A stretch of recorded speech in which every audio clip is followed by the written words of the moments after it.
Hola a todos, en la clase de hoy vamos a hablar de la arquitectura gótica en España. Os dejo con ella. A la hora de analizar la arquitectura gótica en España, conviene comenzar señalando el lugar de origen del arte gótico. Este se encontraba en la Cuenca de París, en la región que rodea la capital francesa, llamada en la época Isla de Francia. Por este motivo, el arte gótico, en su momento, fue conocido con el nombre de arte francés. El nacimiento del arte gótico va indisolublemente unido a la figura del abad Sugerio de Saint-Denis, uno de los personajes más destacados del siglo XII europeo.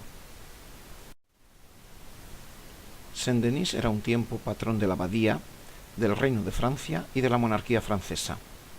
En su abadía eran enterrados los reyes franceses. Ahora bien, en torno a la figura de Saint-Denis, San Dionisio en castellano, existía cierta confusión. En efecto, San Dionisio fue un santo mártir del siglo III después de Cristo, al que se le atribuyó la autoría de ciertas obras.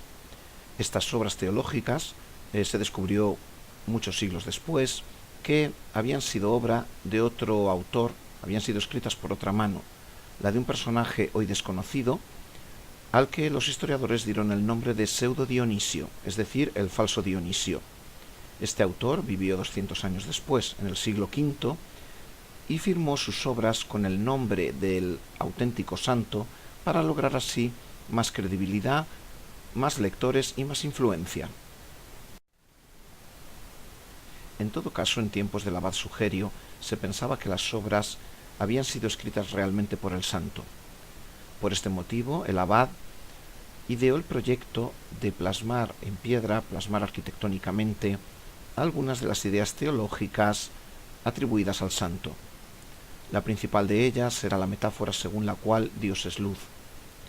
Si la luz da vida a los seres vivientes, también Dios es quien ha dado vida, ha hecho posible la creación.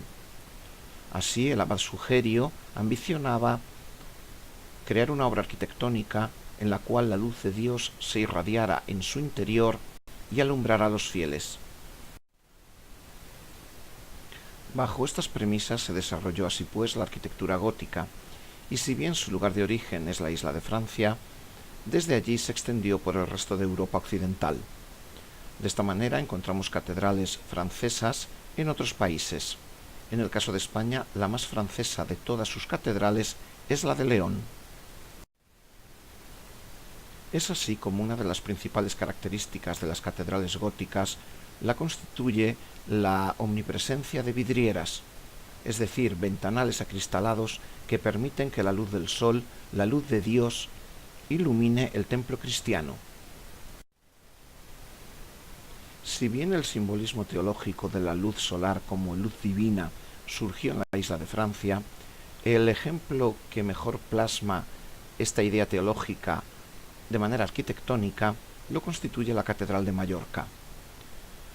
En efecto, esta está construida de manera que al amanecer del día de Navidad, los rayos de sol penetran por el ábside de la catedral y salen por el rosetón de la fachada principal, creando un efecto estético, lumínico y espiritual único en Europa. El efecto conseguido es sorprendente tanto si se observa desde el exterior de la catedral como desde su interior. Esta arquitectura de base teológica, soñada por el abad Sugerio de Saint-Denis, supuso, sin embargo, todo un reto para los arquitectos de la época. No olvidemos que la arquitectura que precedió a la gótica es la románica, que se caracteriza precisamente por la escasez de vanos, de aberturas en los muros. Los arquitectos góticos tuvieron que buscar una solución al desafío planteado por la apertura de vidrieras en los muros, y ello llevó a la innovación y a la aparición de una serie de elementos nuevos y revolucionarios en la historia de la arquitectura europea. El primero de estos elementos es la bóveda de crucería, hasta el punto de que supone otra de las características fundamentales de la arquitectura gótica. La bóveda de crucería cuenta con unos nervios que recogen el peso de la misma y lo trasladan hacia el exterior, con el fin de aligerar la presión que sufren los muros. Fuera de la nave central, unos arbotantes recogen el peso de la bóveda y lo trasladan a unos contrafuertes exentos. Estos a su vez están rematados por un pináculo que hace la función tectónica de un clavo, a fin de dar estabilidad y resistencia a dicho contrafuerte frente al empuje de la bóveda. Junto a las vidrieras y a la bóveda de crucería, el tercer elemento definitorio de la arquitectura gótica es su verticalidad.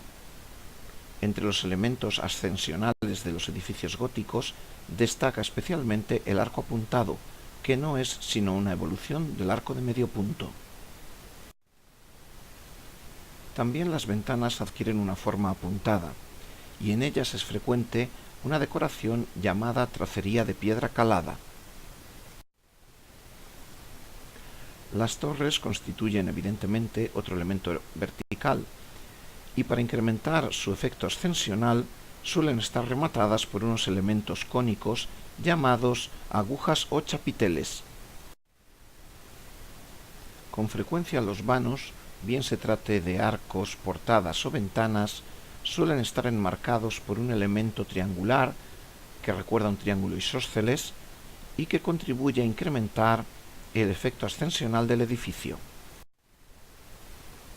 El hastial es un elemento similar, pero que en esta ocasión se sitúa rematando alguna de las fachadas de la catedral, bien la principal, bien alguna de las dos del transepto. Dentro de estas coordenadas generales de la arquitectura gótica, destaca entre las catedrales construidas en España la de Sevilla. Su principal peculiaridad estriba en el hecho de que fue edificada con la intención de llevar a cabo el mayor edificio gótico de Europa. Así fue, y aún hoy continúa siendo el tercer templo cristiano del continente, solo superado en dimensiones por San Pedro de Roma y San Pablo de Londres, si bien es anterior a estos dos edificios en el tiempo.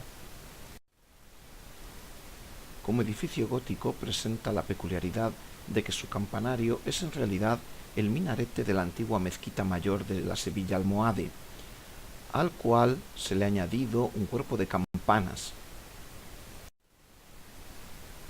Entre los edificios góticos construidos en España también es digna de reseñar la capilla del Condestable de la Catedral de Burgos. Su originalidad estriba en el hecho de que las vidrieras han llegado a abrirse paso incluso en la bóveda, creando un efecto único en la arquitectura europea. Ya en el siglo XV la Corona de Castilla verá desarrollarse una versión local y muy original de la arquitectura gótica, que recibe el nombre de estilo Isabel. Dicha denominación hace referencia a la reina Isabel la Católica. El estilo Isabel se caracteriza por la profusión decorativa, y uno de sus mejores ejemplos es San Pablo de Valladolid. También en Valladolid se encuentra otro de los mejores exponentes del estilo Isabel, como es el Colegio de San Gregorio. Dentro de la profusión decorativa que caracteriza el estilo Isabel, destacan los elementos heráldicos, y entre ellos el águila de San Juan. Esta suele aparecer con el escudo que representa la monarquía de Fernando e Isabel. Su elección fue debida al hecho de que la reina Isabel sentía una gran devoción por el evangelista San Juan. Ya en la Corona de Aragón merece la pena reseñar la aparición de un nuevo tipo de bóveda, llamada bóveda anervada. En ella los nervios, tan característicos de la bóveda de crucería gótica, desaparecen. El mejor ejemplo de este tipo de bóveda lo encontramos en la Capilla de los Reyes del convento de Santo Domingo de Valencia. También en Valencia encontramos los mejores ejemplos del llamado gótico civil. Especial mención merece la lonja de los mercaderes, declarada Patrimonio de la Humanidad por la UNESCO. En su interior destacan las columnas de fuste en espiral que semejan palmeras y que sostienen la bóveda que cubre la inmensa sala. Como hemos visto, la arquitectura gótica, aunque nacida en Francia, alcanzó un gran desarrollo y esplendor en la península ibérica. Cabe preguntarse qué medios económicos hicieron posible dicho esplendor. En el caso de la Corona de Castilla, la fuente principal de riqueza que permitió el desarrollo artístico se encuentra en la exportación de lana para la industria textil radicada en Flandes. En el caso de la Corona de Aragón, existía un activo comercio desde sus puertos, principalmente Barcelona y Valencia, con el resto del Mediterráneo. En el caso del Reino de Valencia, encontramos también un comercio de la lana destinado a la Toscana y más en concreto a la ciudad de Florencia. Sobre estas bases económicas, sobre esta riqueza, es sobre la que pudo desarrollarse la arquitectura gótica que encontramos en España.